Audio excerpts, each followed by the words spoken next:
Tobago, the wider Caribbean, whether you're viewing from Trinidad and Tobago, Dominica, or Curacao, or wherever you may be, quietly sitting enjoying a lovely Wednesday. Welcome to Book Club Corner. I am Jewel Green, your host, and we're here every Wednesday chatting with an author or a publishing industry stakeholder about literary arts, their love of the written word, and just generally loving on books. And today is no different. We have with us an amazing author, and she is Miss Debbie-Ann Wylie. And Debbie-Ann is the children's author of Voyage to the Moon, first-time author, right? This is her debut children's book, and she's a former mathematics educator and a mother. Welcome, Debbie-Ann. Well, thank you. Hi, viewers. Yeah, it's lovely to have you here with us today. How did you spend your Republic Day yesterday? Well, it was quiet for me yesterday. I did a little cleaning up, actually, Yes. and I just stayed home and tried to get some rest. As it should be. Yes. As it should be, people. Republic Day is a nice day to be out and about, but it's also a nice day to just relax and Yes. be quiet at home, right? And reflect on what republicanism, what that change to our constitution meant. And just for those out there who were wondering about, republicanism, that sounds very American. No, that's us. We're a republic, and it simply means that the Queen, when we were under the British, she's no longer our head of state. We now have a president who is the head of state, and it is reflected in our constitution.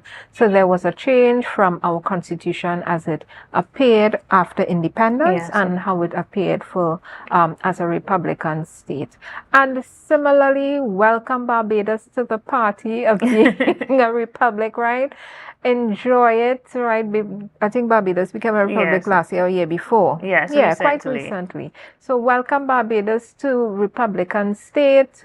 We also joined Guyana and some other islands as a republic. So that's what it's mainly about. It gives you another level of sovereignty, right? So that's why we celebrate and observe Republic Day. And it is, even though that's not the day that the change was made, 24th of September is actually the first day that they met in the parliament, Yes. right after the change was made. So kudos to those who were our change makers back in the day. And thank you to all of those who are holding the fires of a republic state burning for us and keeping us alive and keeping our feet to the fire to make sure we stick to that sovereign nation state. We finish Republic Day, we're heading out of September into 6 days, 5 days, we're going to Yes. be out of September. That's literacy month finished, right? Yes. And we're heading into Tourism Day, which is the 27th, right? That's 2 days from now. I Okay. think that'll be Friday. Yes. Yeah, 27 Tourism Days on Friday. And we also have coming up, that's Caribbean Folklore Month. And that was initiated by Caribbean Books Foundation and my good friend Marsha. So listen, if you have a book, spooky vibes, right? Scary. You have folklore characters in it. Get ready for Caribbean Folklore month of October, where we'll be celebrating, observing, talking about, delving into, shedding light, writing stories about all our folklore characters, whether they be Papa Boa, Dwens. Yes, Well, you're Dwen. Jamaican by birth, right? Yes. Listen, it's a small world, I Yes. just met a classmate of yours, right? Yes. She saw me put up the flyer and she said, that's a classmate of mine. Yes, the Debbie-Ann. Caribbean is small. Yeah, Debbie-Ann and I were in class together. That's Casey Garvey, my good friend in Jamaica. Hi, Casey. So yeah, it's a really small, tight community, Yes. and Hi, we love Casey. it. We love it. So tell us, is there a folklore character perhaps that's unique to Jamaica that you don't hear us talking about in Trinidad and Tobago? Well, I don't know if it's folklore, so to speak, but Yeah. in Jamaica we have the rolling calf or the rolling bull. What is that? That's spooky and scary. That was my most fearful one when I was growing up. I have Yeah. a lot of cousins and they always used to tease me when we had to trek from one grandparent house to my aunt's house, especially in the night. So that is where it will come to frighten you. You will hear chains dragging, and apparently it is that the rolling ball. That So sounds it would, like our larger bless. I guess. Sometimes they talk about some chains. You hear the chains Yeah. dragging. Okay. Yeah. Listen, we have so many different characters in the Caribbean. I think somebody should catalog Yes. all our folklore characters.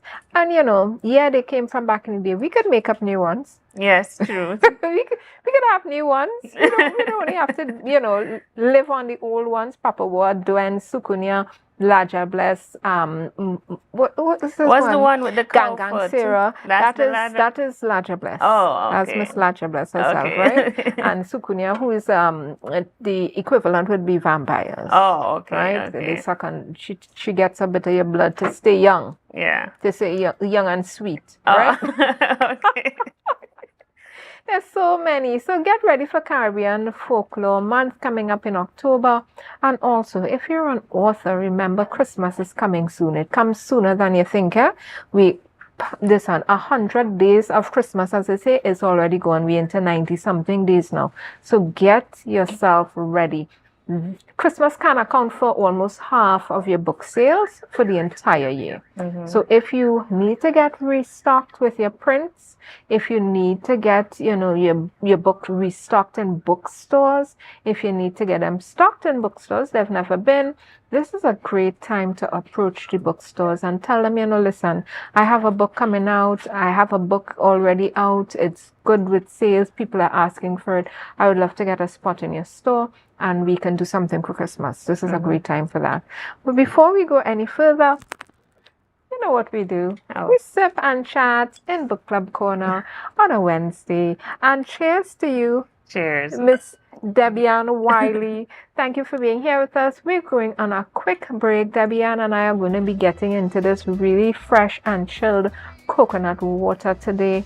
And when we come back, we're going to be getting into Debbie's motivation about writing her children's book, Voyage to the Moon. You're going to love that book cover. See you in a few minutes.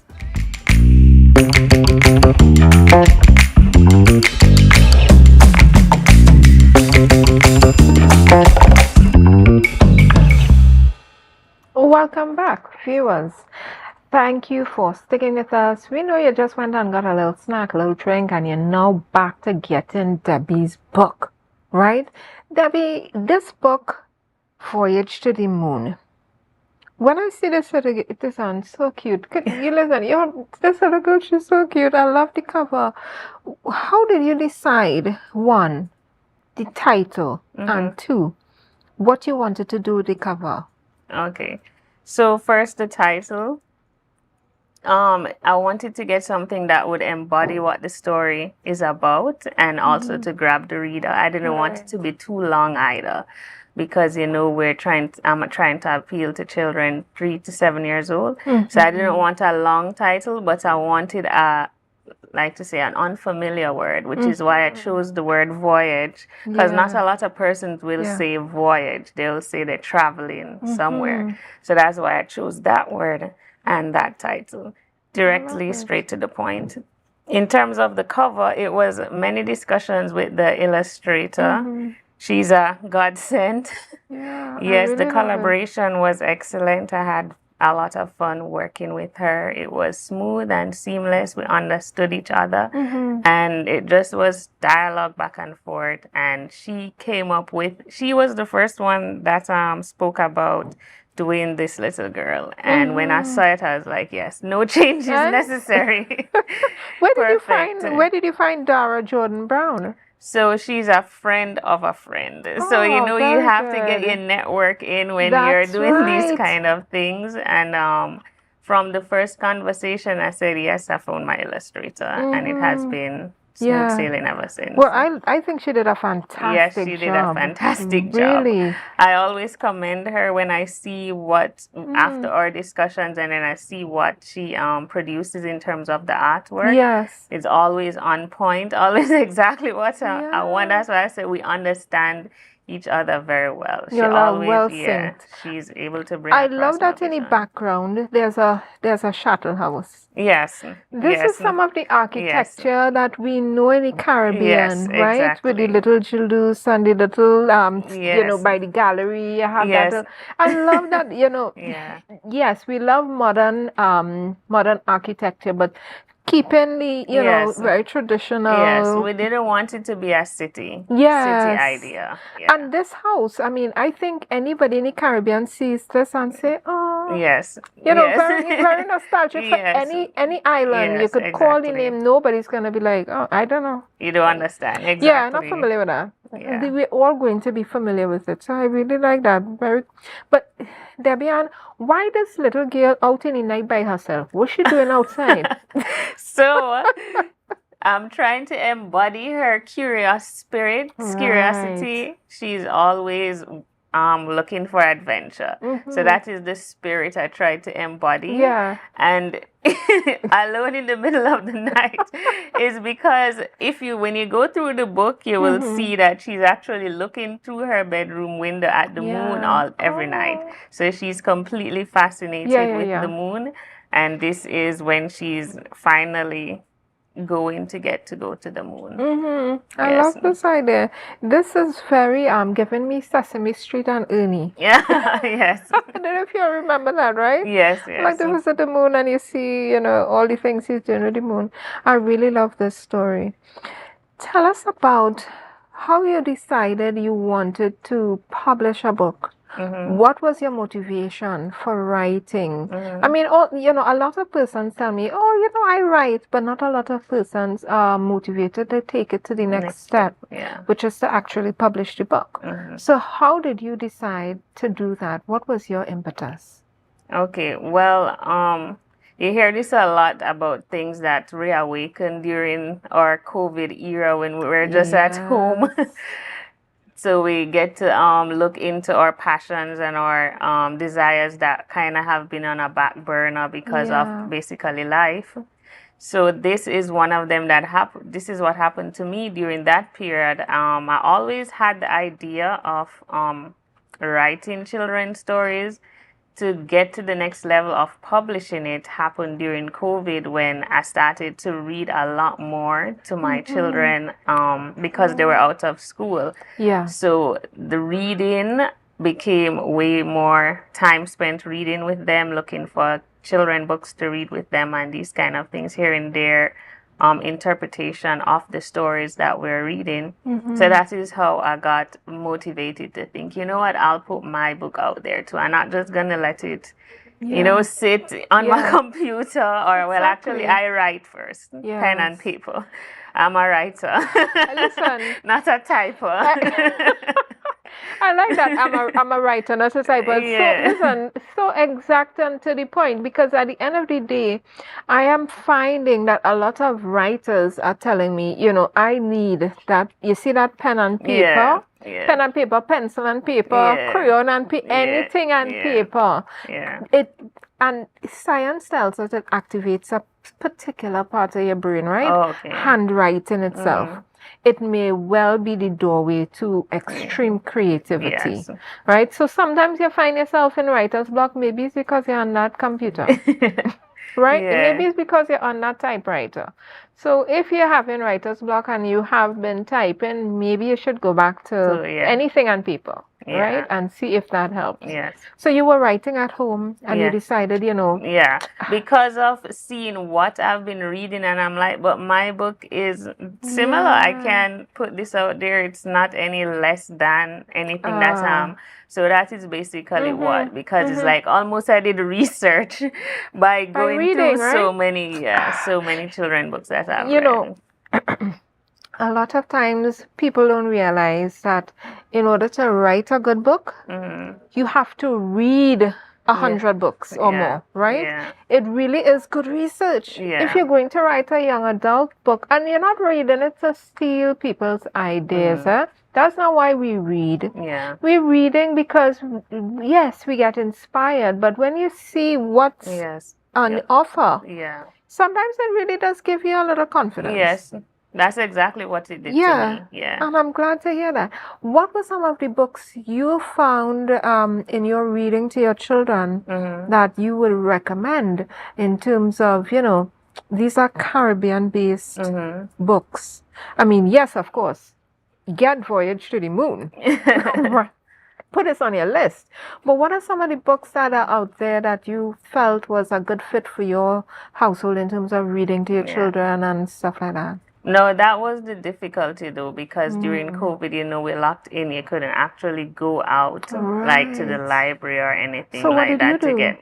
So it was basically e-reading all the way, just going Yeah. online. And through that, you actually didn't get a lot of Caribbean books in the catalog. The Caribbean books were some that we have had before that we were able to read. So Where did you get your ebooks from, like Amazon yeah, or Amazon something? Kindle. You see, that's why I tell people, go to Digital Canopy.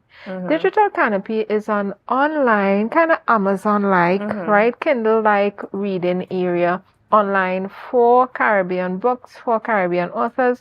Obviously, they don't restrict who wants to come on the platform, but they really do encourage Caribbean authors to upload your books, get them ready for the reading public, and sell your books. And the good thing about Digital Canopy, and I will never stop singing about Digital Canopy because it's ours, right? Amazon is not ours. Yeah. They also have the ability, once you're an author who has put your book or a publisher, you can do a subscription. So a person, they do it particularly for text books, but you need not buy a book outright. Okay. So like you could rent it for a little while. Oh, okay. Yeah. Nice, right? Yes, yes. And then it's a fraction of the cost, and I think that's really important because a lot of times we buy books and we just have them there. Well, I don't read my 100 books now, my million books.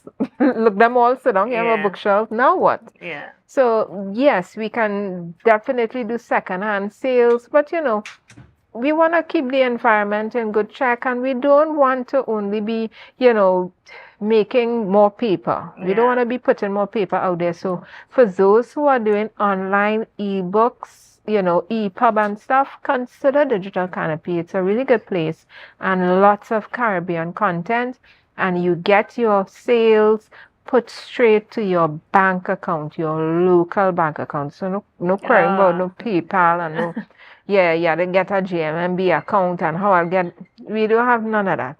You go straight to PayPal from Amazon and come to Digital Canopy straight to your local bank account, right? Enough of that. I want to find out something from your book, Debbie.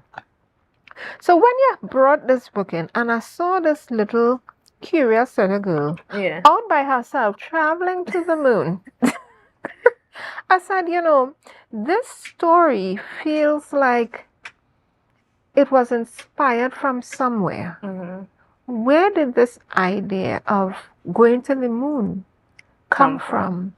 So, I think that, well, when you write, sometimes you pull back from your own childhood. And that has been, I would say that I've always been fascinated. So I'm kind of embodied in this little girl by the moon. Yes. So you've written about yourself? Well, to some extent, in terms of the desire. But when I was younger, I was a part of, in Jamaica, we call it the speech club or the speech band. We did national rehearsing poetry in our primary schools. And one of the first poems we were taught to recite just to help us with our craft was The Moon by R.L. Stevenson. Oh my God. So I've always been like drawn to it from then. And that's where I guess my debut book went back to a place where I'm comfortable. And that's where, Look at that. Look, so, the things we do in our youth and our childhood, sometimes is what inspire us to do things. Parents, you heard that, right? Don't go putting your children stick them in a house and don't give them nothing to do. These are the things they'll draw on to inspire them as they get older. So join a club, right? If the school has guides, brownies, scouts, maybe cadets, I don't know what it might be for you. You all had what you call it, young what? Speech club, we call it. Right. But it's similar to the speech band. It's similar, well, we but have without the speech music. Band here. You see, we have speech band here in Tobago, right? Very popular and stuff. I mean, we do it in Trinidad too, but very, very popular in Tobago. Yeah. And perhaps you could start, I'm giving somebody inspiration to start a speech band club in a school, right? So join your children to different things, and if perhaps in your community there isn't much going on, this is your opportunity and your motivation to start something for the children now, so that they have something later on to inspire them to write their own books and to do their own things. So yeah, I love that.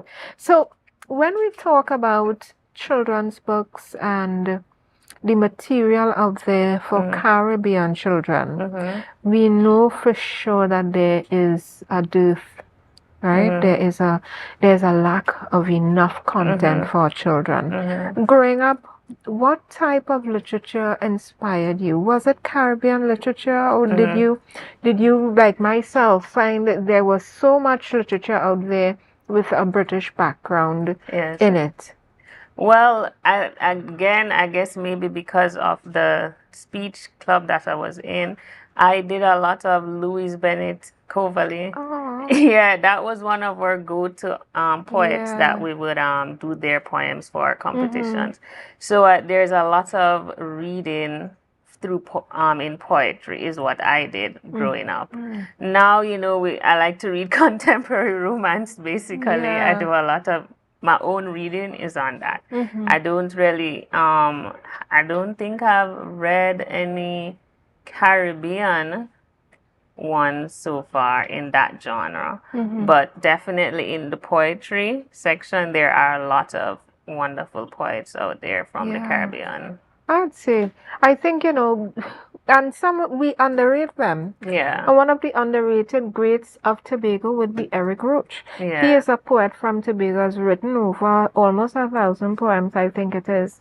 I encourage you today, if you're out there and you're looking for some good works, I don't know where you'd get it, but use the Googler, right? The Googler will tell you everything you need to know. Go on the Googler, check the Googler, and ask for Eric Roach and see what his works are, and delve into your Caribbean authors.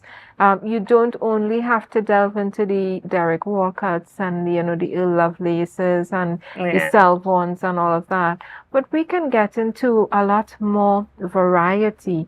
Check some female authors as well. There's Merle Hodge, right? There's that writer Nobesi from Tobago, and she won several awards. Even last year earlier this year she won something as well, right? So big up to Nobesi there in Canada, right? But a Tobago poet, she's doing some good work. We have a lot of good contemporary writers. We have this guy Kevin Jared from Trinidad. He won an award this year as well. He was at Bocas, and they're going to, I think they're doing a whole Europe tour. So, if you're looking for content from authors, please check out our local authors. There's Marissa Gomez. She is with Caribbean Books Foundation. She has a lot of children's book as well.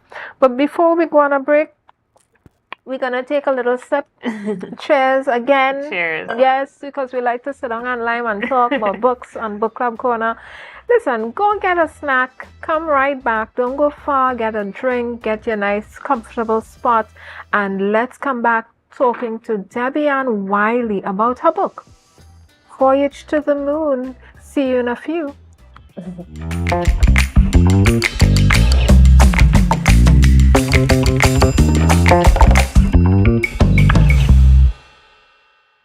Welcome back. I hope you all are, having a great time enjoying this conversation we're having with Miss Debbie Ann Wylie, author of Voyage to the Moon. Listen, I'm having a good time. I don't know what you're doing out there, right? Probably some of y'all didn't even go to work today, right? Because yesterday was our holidays. You know how we like it. We like two back-to-back holidays. So some of y'all, I know y'all stay home and you're watching Book Club Corner. Thank you for being here. Listen, what's next for you? You know, you have this book out, Voyage to the Moon. Yes. And we're so proud of you. Thank you. And we're so happy that you've become a published author. Yes. But what's next for Debbie Ann Wylie? Well, two things I have. Well, I try to make small short-term goals and long-term goals. So in the short term, I hope to get my book in bookstores. That's the next target I have before the year ends. I have a print run that I'm trying to get sorted out so that I could facilitate that, and What is also that? the What is a libraries. print run? Getting a certain number of copies printed so that I could supply bookstores and libraries, local libraries so far with the book. So that's my short-term aim. Long-term, I have the idea of releasing a book every year. Oh, very good. So I hope that I can do that. Yes, that's my objective. Are we going to have more voyages to different places? Not voyages to different places, but there will be a science element in each of my book. They will surround some kind of element in nature, because I also want the readers, the children who read my book, to get interested in science. As a person, a woman in STEM myself, I always like to try to encourage and foster that early childhood STEM learning, because you know, we have always been the minority in that field. You go into your classrooms and you're like a handful of girls and then boys all around. So I want the boys to stay in STEM as well, but to get some more girls interested as well. What we want is balance. Balance, exactly. We want equity, equality, and balance, right? We don't want nobody to leave. Yes. We want more girls to come in. Yes, exactly. And not to be afraid to come in. Come in and stay in too, because that's the next thing. We know that there are a lot of fields where there are not enough female representation. And when they do come, you know, sometimes due to all their bad behavior, men. Right? Sometimes all you're not behaving all yourself, right? Everything is a laugh and a giggle. And nothing wrong with laughing and giggle is what all you're laughing and giggling about, okay? Right? Making fun of people and making them feel they don't fit in and they have no right to be here. They're the oddball out. Please be more welcoming. Remember, you have a mother. You have aunts, and if you don't have aunts, maybe you have sisters, and if you don't have sisters, remember, we are a community of human beings, right? And we want to make sure there is good and responsible spaces for all our other brothers and sisters. We are a community, right? So I'm just putting it out there. When our women enter, whether it's politics, whether it's STEM or STEAM, and that is the science, technology, engineering, and mathematics fields, please, those who are already there, be welcoming. Give them some space, help them if they need, let them understand how the ropes, right? If you already know what's going on, open the door, hold it open for us. We love that. You know? And that's something I think we need to have conversations about. We always have the conversations about, women, go in there. Come in there, represent. But when we go in there, sometimes, you know, it's a scary space. They don't treat us nicely. And out back the door, we back out and say, you know, I don't think here's the place for me. That's not the way to go. And research has taught us that making sure women do not participate costs countries money.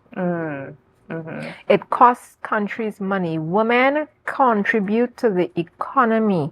So if you are keeping women out of spaces, STEM and STEAM, politics, sports, whatever it might be, keep in mind you're costing your country money, revenue, and you are making the economy very small. Right? So just throwing it out there. Thanks for that, Debbie Ann. STEM and STEAM, that's what we're looking for. So how did you get into STEM? Well, I've always been drawn to science from in primary school. Yeah. So that's what I did. In high school, I did the sciences in CXC A levels and then engineering in UE. Wow. So you're an engineer? Well, I don't consider myself an engineer because I don't have the traditional engineering degree. It's surveying and land management and land Aye, information. very important. Yes, and then I do. So you're an engineer? Yes, I'm an engineer. Thank you. Don't be afraid to say it. Oh But my gosh. they all we're the ones that they always gray area about. But I agree. But So that's so we're now the important. geomatic engineers. That's our title. Geomatic. What is Engineers. that? That is relating to land. That's the term for all surveying, land information, Right, land right. management, geomatic engineers. So you're very important to Tobago.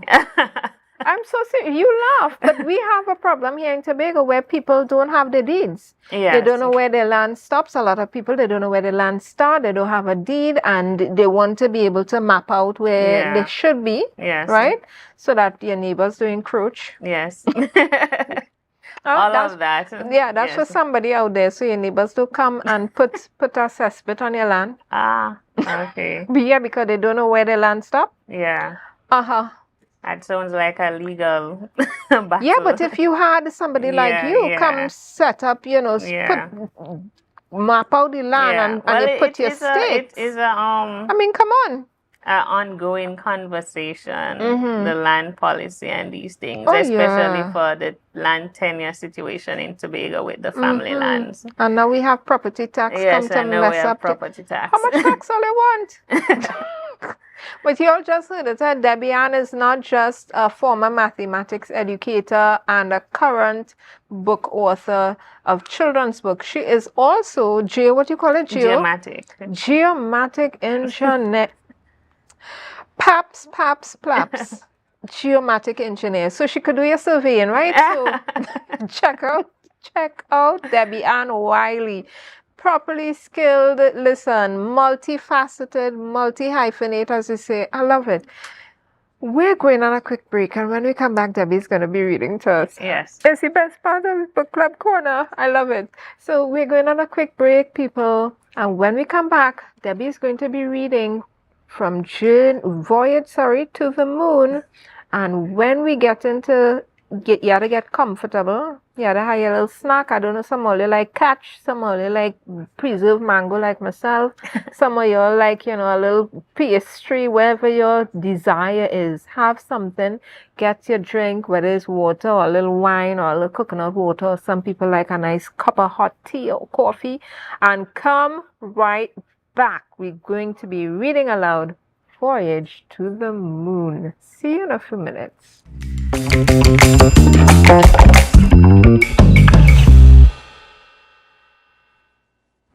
Welcome back to Book Club Corner, where every Wednesday we chat with local authors, publishing industry, stakeholders about the literary arts, about books.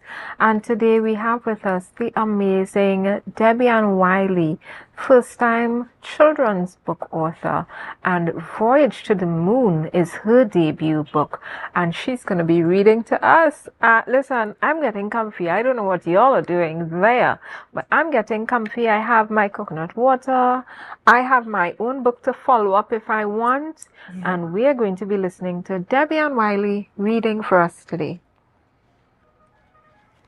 So, Voyage to the Moon, written by Debbie Ann Wylie, illustrated by Dara Jordan Brown.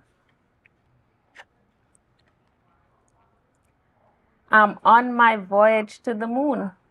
Hooray! I will see you soon. It was my wish since a bug to give the moon a big, big hug. I smile as I focus. I feel proud. I ascend and I zoom past the cloud. Next, the atmosphere I breach. The moon is now within my reach. You! Stop! Right over there. How dare you come so near? Why aren't you fearful of me? What is it? Do you really see? and you'll have to Get the book to continue. Find out what happens next. So Mr. Moon isn't pleased. Mr. Moon isn't pleased Yeah, at where all. you going, little girl? What's that? Where you think you're going, right? Yeah, where are you going? I love that. Debbie, where can readers get your book? So right now it is available on Amazon.com, all marketplaces, and also BarnesandNobles.com online. And you can also, for local users, send me an email, debbieandwiley@gmail.com, and I will get a book to you. Very good. And what about if they're outside of Trinidad and Tobago? How are they going to get your book, girl? If they don't want to use Amazon.com or Barnes or Noble, yes, I will still ship it to you. Come on, there's no excuse. She's going to ship this book to you. Whether she has to ship it to the moon, right? Whether she's shipping it in the Caribbean, you're going to get your book. Yeah. Get that book. Listen, thank you so much for that, Debbie. That was such a pleasant little quick read. Yes. We are heading into my second favorite time, the green room, where we provide insights for authors and publishers alike. And today we'll be talking about how do I market my children's book. And despite popular belief, children do have a say in what is purchased. Get a physical mascot for your book, quote unquote a toy, and market it in places children frequent, such as supermarkets. Target the times that they watch TV. I was reading a piece of research. Somebody put something forward and they were saying, oh, how to market children's books. And they say, well, children don't buy. So, you have to go to their parents. And I said, listen, when I go to the supermarket and I hear a screaming child talking about, why I can't get this toy or why I can't get this sweetie, I don't see no parents trying to buy it. Yeah. I always see the children advocating for themselves very loudly and strenuously, I might add. Right? I've never seen a parent yet decide to buy a blue chubby. They're just trying screaming to get. So my suggestion is always to introduce the children to these things, and you have to go where they are. You can have your if you do a mascot, for instance, for Debbie Ann's book with Voyage to the Moon, this little girl would make a perfect plush toy, right? And if Debbie Ann was to do that, get a plush toy of this little girl, you put it in the supermarket. A nice little display right by the snacks, by the cashier, right where they have to stand and wait a while. Yeah. You put that toy out there, and let me tell you, have you ever seen a parent saying, I know who Dora is? Or they all want, who is this Dora y'all keep telling me about? Why? Yeah. Because Dora is on TV when they're watching it, right? When they're home from school. And Dora is on TV during Christmas, Sesame Street time. So I say get an ad in there. If you're doing something, do it during the time children watch TV. So when they now come home from school, Sesame Street time, peak time, or if there is an age group, they're not in school yet, target Sesame Street like in the morning. Programs like Book Club Corner when they home, sit down with their mommy and their daddy just chilling, right? Because they're not in preschool, they're not in kindergarten, they're just home. These are the times when children are watching TV. And then you hear them saying, Mommy, when I get in Voyage to the Moon, I see somebody playing with a Voyage. What is this little girl's name? What's her name? Ella. I see somebody playing with a Ella. I want Ella too. When I could get Ella, and that's how you get them. The parents, listen, parents know you buy things for children, and once they're not interested, it's in a corner whole year. Yeah. Right? So just putting it here. My girlfriend, when her son turned 1, she was like, oh, I have to buy all these nice things for him. She bought 101 gifts. No exaggeration. That child played with the box the gift came in for the it wasn't what he was asking for. Yeah. And that's what you want. You want your children crying and mommy, daddy, buy this for me. So target the supermarkets, right? What they call gondolas and displays right by the cashiers. So the snacks, some nice little plush toys, some nice little displays with the cover of your book, and perhaps what they call a standee, so a cutout, right? You could get a cutout of the character and put it somewhere where children are going to be passing. Maybe you could do a cutout on a standee or a toy in the library, in the school, right? Go and do a reading and carry one of the toys and give them out. Make them buy a book. That's it for me. Tell us, Debbie, in terms of how you market your book, how are you experiencing the buyers, whether it's children or whether it's parents? What is that experience like for you, and how do you market your book? Yeah. So right now I'm experiencing the parents, but I have listened to what you said, and it is true, going to get the children is also an important element. So the author visits are very important. I've done one so far, and that is the aim that is the way I will try to get in to get to the children, by doing the author visits. That's a very good marketing tool. And also there can be like story times in libraries, or even some organizations have story times for kids, some kind of book club to some effect, and you're going to there to do a reading is also a good marketing tool. So those are things that I'm trying to get into. Reaching out to people to get those things organized, to try to reach the child, as you say. You have to go where the children are. But you have to go where your target market is. Yes, exactly. And if your target market is your child, children are in schools, they're in preschools, right? You could go to the preschools and do a reading. So I really like that idea that you want to go and do some readings in the school, you know, read it. And listen, these teachers, they work hard. They're tired. They don't want to have to, on top of that, maybe reading as well. So I am sure they would love to have, right, a parent, if you already have children in the school, or a niece or a nephew or a neighbor at that school, you could volunteer for some story time. Right, you go. I don't know what time story time is at school, but maybe it's a Friday evening, maybe it's a Wednesday evening. I don't know. You give them an hour and you go there and you read in all the voices for them, right? You know, they love that. They love when you read in the voices and all of that. So, and perhaps, you know what I love about this book? This little device here behind Ella. This device behind Ella, anybody recognizes this device? This is a spaceship. Yes, she's also an art crafty. She good with her hands. Listen, she's an engineer. She's an engineer. She made her own. Exactly. So you don't only have reading, but you could probably go teach them how to make their own little spaceship to the moon as well. So just putting it out there, authors, you know, be versatile, be flexible. You can go and do craft time with them as well, and make something perhaps from your story or from your book, right? It's a wonderful way to introduce your book to the children. In terms of your publishing, you're self-published. Yes, I'm self-published. How did you find that journey? Was it something easy? What would you recommend to other children's book authors? I wouldn't say that it's easy. It's time consuming. You have to basically do the entire thing by yourself, the whole process by yourself.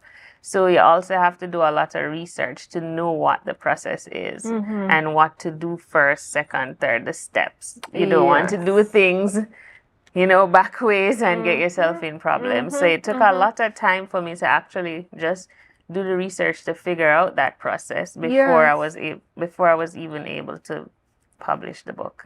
So your recommendation to anybody would be to do self-publishing as well? Well, I like self-publishing because I like the freedom in terms of I work on my own time. I have a deadline that I set for myself and I try to meet. So are you listed as the publisher on your book? Yes, I am the publisher. So listen, ladies and gentlemen, if you're looking, you know, to think about getting into self-publishing, you can do it many ways. One of the ways is to be the publisher of your own book. So you list yourself as the publisher.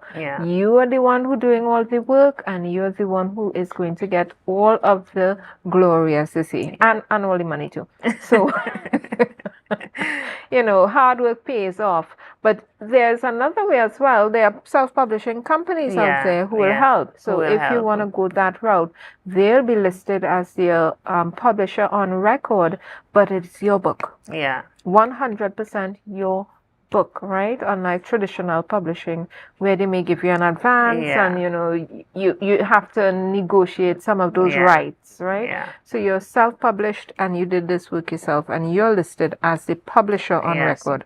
I like that. That must be a proud feeling though, author and publisher, right? Yes, author and publisher. Yes. Well, an engineer, geomatic engineer. Don't forget that. I'm feeling like one of those African parents. My daughter is an engineer. Yes. I love that.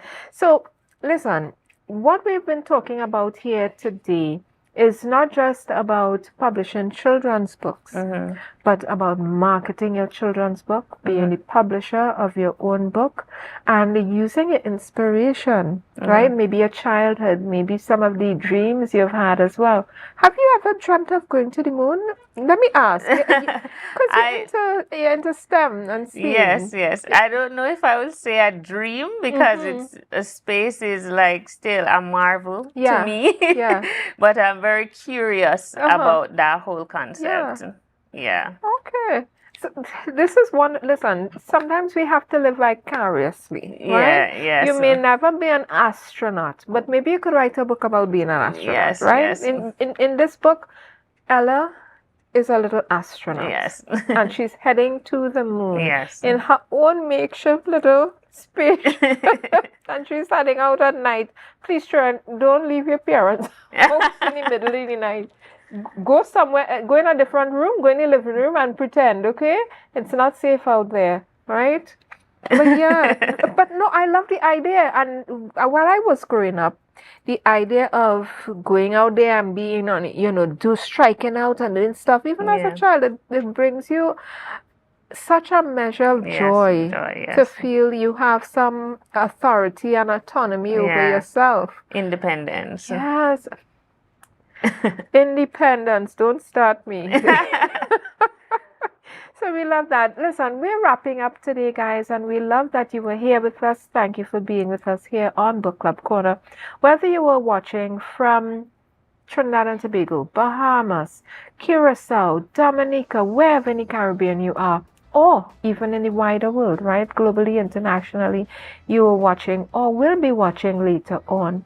We want to thank you for being here with us, but check in every Wednesday right here, beautiful Scarborough, Tobago, right in the Tobago Update Studio in Portmore, where every Wednesday we will be chatting with another author or publisher or bookseller, right, about what's happening in the literary world, about their experience, sharing more insights with you.